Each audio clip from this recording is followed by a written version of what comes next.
Hello, who is Felix in the Bible? Antonius Felix was formerly a slave but was promoted by Claudius Caesar to the office of governor. The Roman historian Tacitus described Felix as cruel, licentious, and base. While in Judea, Felix was attracted to Drusilla, the daughter of Herod Agrippa I. The fact that Drusilla was already married made no difference to Felix. He enticed her away from her husband, Azusus, and they later married. Felix was the governor of Judea and Samaria when the Apostle Paul was arrested in Jerusalem for preaching the gospel. Acts 23:35. Because a mob was planning to kill Paul before he could come to trial, the Roman commander hustled Paul away that night, accompanied by 200 soldiers to Caesarea so that his case could be heard by Governor Felix. Acts 23:23-24.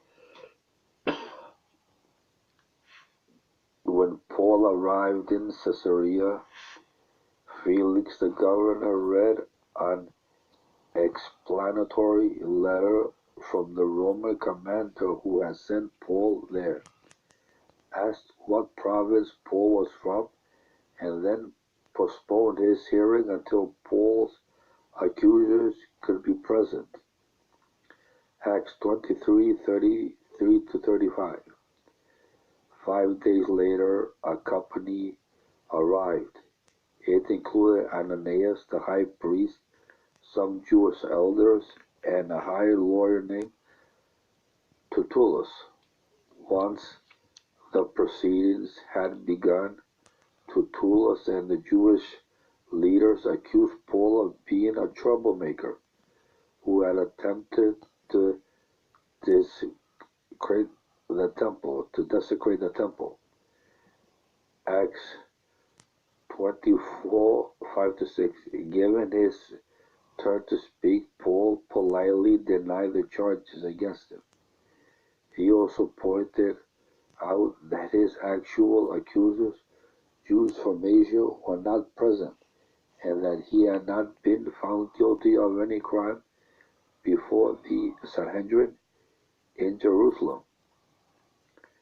Acts 24:17-21. Felix was well informed about this new sect of Jesus followers called the Way, and when he heard that Paul's case involved questions of religion, he adjourned the hearing until the Roman commander who had arrested Paul could be present. Acts 24:22. Acts 24:22. Paul's words must have intrigued Felix, because a few days later he summoned Paul to hear more of his teaching. Felix and Drusilla both listened to Paul as he spoke about faith in Christ Jesus. Acts 24:24. But when conviction came through Paul's words, Felix grew afraid and ordered him to stop talking. Although he gave Paul some freedom by allowing his friends to tend to his needs, Felix kept Paul in jail for 2 years, ostensibly waiting for a more convenient time. Acts 24:25. In reality, Felix was hoping for a bribe from Paul, but one never came. When Felix was replaced as procurator, he left Paul in jail for his successor, Porcius Festus, to deal with. It could be that another reason Felix left Paul in jail was that he was reluctant to pronounce judgment on a man who was clearly innocent, or possibly he did so to please Drusilla. A fear of political backlash from the Jews was also a factor. Acts 24:27.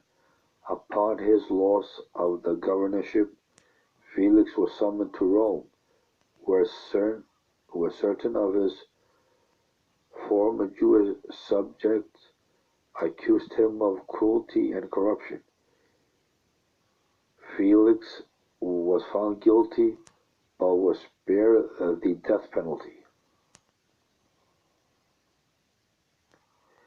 Felix is representative of many people who are intrigued by the gospel, but recognize that surrendering to it means loss of status, power, or control of their own lives.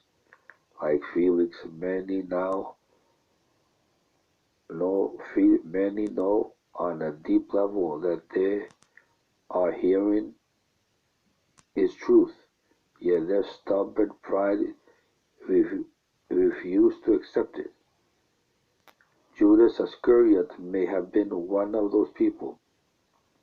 He was in close association with the Son of God for 3 years, witnessing miracles, healings, and other supernatural events.